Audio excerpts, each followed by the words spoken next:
नमस्कार दोस्तों। मैं स्वागत करता हूं आप ही के यूट्यूब चैनल में। वीडियो को स्टार्ट करने से पहले आप सभी से रिक्वेस्ट करूंगा, अगर अभी तक आपने चैनल को सब्सक्राइब नहीं किया तो इससे रिक्वेस्ट ऑल पे प्लीज चैनल को सब्सक्राइब कीजिए। तो चलिए स्टार्ट करते हैं। जहां पर देखिए आज हम लोग डिस्कशन करेंगे और शेयर मार्केट शेयर बाजार के बारे में डिस्कशन करेंगे, जहां पर इन सभी चीज़ों को चेक किया जाएगा। सबसे पहले चीज लोकल सेंटीमेंट को चेक करेंगे, क्या सिचुएशन है, कैसा क्लोजिंग रहा। साथ साथ गिरावट की हुई इस आज के मार्केट में रीजंस फॉर फॉल को चेक करेंगे। यूएस ईरान वॉर को लेकर के नया क्या डेवलपमेंट, क्या अपडेट आ रहा है। साथ साथ एफआईडी डेटा को चेक कर लेंगे जो कि आ चुका है। सीपीआई डेटा यूएस मार्केट की तरफ से आया है। इन्फ्लेशन डेटा उसको चेक करेंगे। फ्यूचर्स क्या संकेत दे रहे हैं, इन सभी चीज़ों को चेक करेंगे। अभी चूंकि यूएस मार्केट अभी तक ओपन नहीं हुआ है, इसलिए निफ्टी कितना गैप अप गैप डाउन को है बताना थोड़ा मुश्किल रहेगा। नेक्स्ट है सबसे पहला चीज़ जो स्टार्ट करेंगे वो है विक्स। विक्स को चेक कीजिएगा तो आज के दिन देखिए 15.18% का उछाल के साथ, यानी कि आज के मार्केट में पैनिक सेलिंग देखने को मिला। ऐसा लगा सब कुछ खत्म हो जाएगा, बस बेचकर निकलो। ये सिचुएशन था, पैनिक सेलिंग था। क्यों पैनिक था हम लोग आगे चेक करेंगे। उसके अलावा निफ्टी का क्लोजिंग जो था 25,471, जो कि बिल्कुल अपने सपोर्ट के पास 25,450 हम लोगों ने चेक किया था कि सपोर्ट का लेवल है। बिल्कुल उसी जगह पर सपोर्ट मिला है, देख सकते हैं। आज का लो भी चेक कीजिएगा तो उसी रेंज में 25,444 का देख सकते हैं। नेगेटिव क्या है कि आज बिल्कुल गिरावट के साथ ही क्लोजिंग हुआ है। जरा होता ना, जरा भी रिकवर करके कि 150 पॉइंट या 150 पॉइंट रिकवर करके वैसा क्लोजिंग नहीं हुआ है। ये चीज़ थोड़ा सा नेगेटिव है कि बिल्कुल लो पे क्लोजिंग हुआ है। ये चीज़ काफ़ी नेगेटिव है। नेक्स्ट है, अगर चेक करेंगे पूरे इंडाइसिस में तो निफ्टी ऑटो में लगभग 1%, निफ्टी बैंक में लगभग 1%, कमोडिटीज में 2.24%, एनर्जी में 2.04%, एफएमसीजी में 2% का, निफ्टी आईटी में 1.44% का।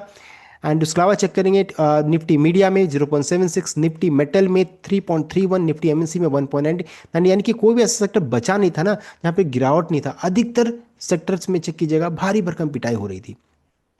तो गिरावट के पीछे सबको रीजंस हम लोगों ने कई बार डिस्कस किया है। एक तो है आईटी सेक्टर को लेकर के जो आर्टिफिशियल इंटेलिजेंस एआई को लेकर के जो अपडेट आ रहा है, हर दिन एक नया अपडेट आता है। तो इस कारण से गिरावट स्टार्ट हुआ आईटी सेक्टर से एंड वो चारों तरफ फैलता चला गया। साथ ही साथ आज का दिन था फ्राइडे। फ्राइडे का दिन यानी कि 2 दिन का मार्केट अभी बंद रहेगा। तो 2 दिनों में क्या होगा, ट्रम्प की तरफ से यूएस ईरान को लेकर के क्या अपडेट आएगा, वो बहुत अभी चिंता का विषय है। ग्लोबल अनसर्टेनिटीज ये बहुत बड़ा मुद्दा बन रहा है। जैसे अभी चेक करेंगे तो देख सकते हैं आज ही के दिन में अपडेट आया था कि another US aircraft carrier expected to, देख सकते हैं, head to Middle East official says. तो एक और एयरक्राफ्ट जा रहा है मिडिल ईस्ट में, ये एक्सपेक्ट किया जा रहा है। एंड ये अपडेट देखिए ड्यूरिंग मार्केट आवर्स में, हमारे मार्केट आवर्स में जरूर ऐसा अपडेट आता है। तो ये अपडेट आया, ऐसा लगा कि युद्ध तो अब होकर रहेगा। ये अपडेट आ रहा है। साथ ही साथ अपडेट आया कि चाइना भी ज्वाइन कर रही US Iran war. China sends its deadliest carrier killer near Iran as US sends second warship. ये अपडेट देख सकते हैं, कल आया था जब यूएस मार्केट में जब भारी भरकम गिरावट हुई, उस समय अपडेट आया था। एंड हमारे मार्केट जब ओपन हुआ उस समय ये अपडेट आया कि यूएस एयरक्राफ्ट भी जा रहा है। तो ऐसा लग रहा है तनातनी का माहौल है, कभी भी युद्ध हो सकता है, ऐसा सिचुएशन है। देखिए दो चीज़ यहाँ पर हो सकती है। पहले तो है कि यूएस इधर है, इधर चेक कीजिएगा तो ईरान है। यूएस ईरान के बीच में युद्ध रहा था, ऐसा लगा था कि यूएस इसे दबा करके खा जाएगा, सब कुछ यहाँ पर जो चाहता वो करवा लेगा, वो कहने का मतलब था। लेकिन अब चूंकि यहाँ पर अब चाइना आकर के खड़ा हो जाएगा तो यूएस के लिए भी दिक्कत की बात हो जाएगी। अब यूएस को सस्टेन करना थोड़ा दिक्कत रहेगा। तो यूएस के पीछे, ईरान के पीछे कौन है, चाइना अब आ गया है। तो या फिर वर्ल्ड वॉर हो सकता है या फिर कुछ भी नहीं होगा, ये भी चीज़ हो सकता है। दोनों चीज़ यहाँ पर निकल कर आएगा। बिकॉज दो देखिए दोनों लार्ज इकोनॉमी है, दोनों एक दूसरे से डरते हैं। तो ये सिचुएशन है, या फिर युद्ध नहीं होगा या फिर होगा तो फिर वर्ल्ड वार की ओर बढ़ जाएंगे, ऐसा सिचुएशन है। इसलिए 2 दिन का मार्केट, 2 दिन जो कि मार्केट बंद रहेगा, ये सिचुएशन है। साथ साथ एक और चीज बताना चाहूंगा कि कंफर्मेशन आ रहा है, अपडेट आ रहा है कि US says it cost dollar shortage trigger war in Iran protest. तो ईरान में जब ये प्रोटेस्ट हुआ था ना, उसमें यूएस का कहना था कि उनका भी योगदान बहुत बड़ा है। In stunning admission, US Treasury Secretary Scott Bessent ने अपडेट दिया है। सेड वॉशिंगटन इंजीनियर्ड और dollar shortage to send Iranian rial into free fall that culminated with protesters taking to street. इनका कहना है कि जो वहाँ की करेंसी है, चूंकि शॉर्टेज हुआ किसका, डॉलर का शॉर्टेज हुआ, तो उनकी जो करेंसी है ईरान रियाल जो भी आप बोलते हैं, उसमें फ्री फॉल, गिरावट, कमजोरी देखने को मिली, कमजोरी स्टार्ट हो गया। और जब कमजोरी स्टार्ट हुआ तो क्या हुआ, अब चूंकि डॉलर इनके पास नहीं है, अब इस शॉर्टेज हो गया, तो यहाँ पर एक्सपोर्ट इनका गिरता चला गया। एक्सपोर्ट गिरता चला गया तो इनको प्रॉब्लम होने लगा और इस कारण से और कमजोरी बढ़ते चले गए। और इस कारण से क्या हो गया, महंगाई बढ़ी, प्रोटेस्टर्स स्ट्रीट में आकर के स्टार्ट पूरा तनाव स्टार्ट हो गया और बहुत लोग इसमें 6,000 से 6,000 कहीं कहीं 8,000 आता है, ऐसे लोग मारे गए यहाँ पर। तो यहाँ पर ये दावा आ रहा है।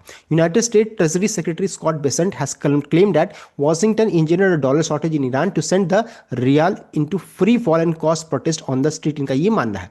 In December and January Iran was faced with one of the biggest anti government protest the country has seen since Islamic revolution 1979 के बाद पहली बार ऐसा देखने को मिला है। तो ऐसा सिचुएशन, तो ये कौन कराया? खुद ही एक्सेप्ट कर रहे हैं कि अमेरिका कराया। अब डॉलर शॉर्टेज है क्या, ये भी जान लीजिए।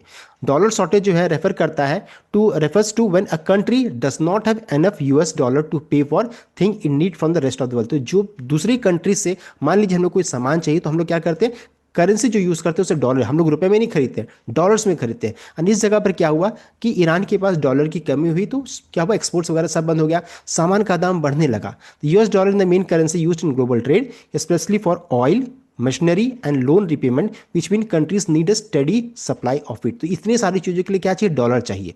ट्रेड करने के लिए, ऑयल के लिए, मशीनरी के लिए, लोन रिपेमेंट के लिए, सबके लिए डॉलर चाहिए। अगर डॉलर ही नहीं रहेगा तो क्या हो जाएगा, प्रॉब्लम्स आ गए।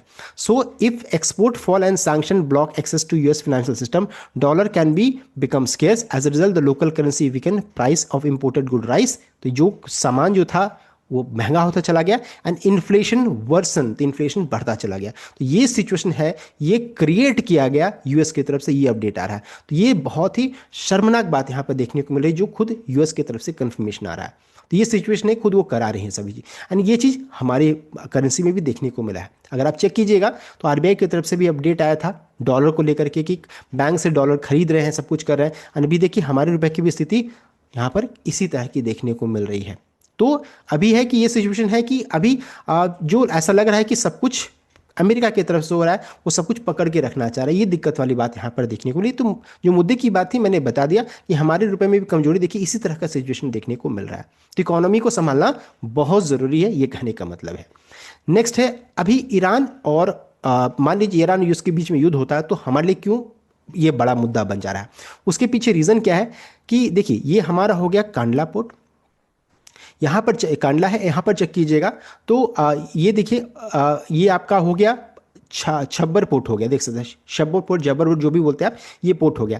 एंड ये पोर्ट जो रहता है ये आपका देख सकते हैं ये हो गया यहाँ पर, इस चीज़ को ध्यान दीजिएगा, इस जगह पर है।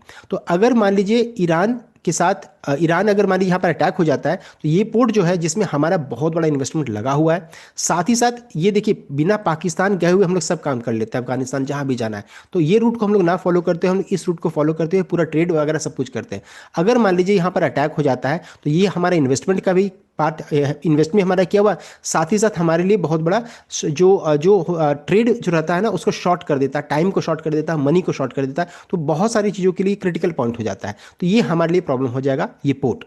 अगर चेक कीजिएगा तो why Chabahar matters for India, bypass Pakistan for regional access, key link in INSTC, India Russia Europe corridor, counter China's Gwadar port and BRIC, cut trade cost by trade cost 30% घटा देता है, टाइम 40% घटा देता है, डिक्रीज करता है, vital for humanitarian aid to Afghanistan. India ने invest किया लगभग $120 million plus investment at risk, trade with Afghanistan and Iran में सब, इतनी सारी चीज़ें प्रॉब्लम यहाँ पर हो जाएगा। So India crucial gateway to Afghanistan and Central Asia इसे माना जाता है। तो इसलिए हमारे लिए ये बहुत ही इंपॉर्टेंट क्रिटिकल एक्सेस रहता है, पॉइंट है जो कि टाइम एंड मनी दोनों बचाता है। तो ये चीज़ इसलिए कारण ईरान हमारे लिए बहुत इंपॉर्टेंट है। तो हम लोगों ने देखिए डिटेल में चेक कर लिया about Iran and US war में क्या क्या चल रहा है। नेक्स्ट है FIDI डेटा। तो ये भी देखिए बहुत बड़ा मुसीबत बन चुकी है आज के दिन में। तो देख सकते हैं बहुत बड़ी बिकवाली, 7,395 करोड़ का बिकवाली कैश में, फ्यूचर्स में 3,273 करोड़ का बिकवाली देख सकते हैं। यानी कि आज ऐसा लगा कि पूरे बाजार को ये बेच करके चले जाएंगे। उसके अगेंस्ट में DI 5,553 करोड़ का खरीदारी किया है। यानी कि ओवरऑल आज के दिन में डेटा काफ़ी नेगेटिव साइड में देखने को मिल रहा है, देख सकते हैं बहुत बड़ा डेटा यहाँ पर है, बहुत बड़ी बिकवाली यहाँ पर करके गए। नेक्स्ट है गिफ्ट निफ्टी का क्या सिचुएशन है। तो अभी चेक कीजिएगा तो 15 पॉइंट गैप डाउन दिखा रहा है, लेकिन जैसे ही डेटा रिलीज हुआ जिसे बोलते हैं CPI डेटा यहाँ पर ठीक ठाक सा है, देख सकते हैं यूएस की तरफ से आया है। अगर core CPI month on month check करेंगे देखिए 0.20 आया, 0.30 देख सकते हैं। मार्केट ने एक्सपेक्ट कितना किया था, 0.3, यानी कि जितना सोचा था उतना नहीं आया। US CPI month on month check करेंगे जो कि ये इंपॉर्टेंट होता है, तो जितना मार्केट ने एक्सपेक्ट किया था 0.3 उससे नीचे दिखने, यानी कि महंगाई कम हो रहा है। CPI ईयरली बेसिस में चेक कीजिएगा तो 2.50 का एक्सपेक्टेशन था, आया कितना 2.40, यानी डेटा देख सकते हैं ये ठीक ठाक सा नजर आ रहा है। CPI core CPI yearly basis में चेक कीजिएगा तो वो भी देख सकते हैं मार्केट ने जितना सोचा था उसी उसी उसी के अनुसार आ रहा है, एंड प्रीवियस से चेक कीजिएगा तो घट कर आ रहा है। तो डेटा यहाँ पर ठीक ठाक सा नजर आ रहा है। इस कारण से चेक कीजिएगा। तो फ्यूचर्स में चेक कीजिएगा तो डाउ जोन्स में जैसे गिरावट हो रही थी तुरंत में रिकवरी स्टार्ट हो रहा है। तो चलिए ये चीज़ तो ठीक ठाक सा है कि डेटा यहाँ पर पॉजिटिव साइड में देखने को मिल रही है। अगर चेक करेंगे गिफ्ट निफ्टी का ऐसा क्या सिचुएशन था, हम लोगों ने चेक किया था 15 पॉइंट गैप डाउन था, अब वो बढ़ करके 22 पॉइंट गैप अप यहाँ पर देखने को मिल रहा है। अब ये देखने वाली बात है ना कि ये कितना टिक कर रहा था, बिकॉज देखिए ग्लोबल अनसर्टेनिटी अभी रूल कर रहा है। अभी ये डेटा कितना इंपॉर्टेंट रहेगा, मैटर करेगा। मान लीजिए अगर तेजी बनती तो बहुत अच्छी बात है, और मान लीजिए यूएस ईरान को लेकर के बीच बीच में कोई और नेगेटिव है तो फिर से बिकवाली हो जाएगा। साथ ही साथ कमोडिटी मार्केट में फिर से तेजी बन रही है। गोल्ड सिल्वर में 4.40, गोल्ड में 1.24 एंड क्रूड में 0.22% का उछाल देखने को मिला। तो ये सिचुएशन है, जैसे ही सीपीआई डेटा रिलीज हुआ इनमें तेजी देखने को मिल रही है। तो हम लोगों ने डिटेल वे में चेक कर लिया अबाउट मार्केट के बारे में। एडीआर अभी तक नहीं है आया है, बिकॉज अभी यूएस मार्केट ओपन नहीं हुआ है। जैसे ओपन होगा कुछ होगा मैं आपको जरूर बताऊंगा। ये तक कंप्लीट अपडेट। आई होप आपको लाइक किया, शेयर किया, चैनल को सब्सक्राइब कीजिएगा। Thank you.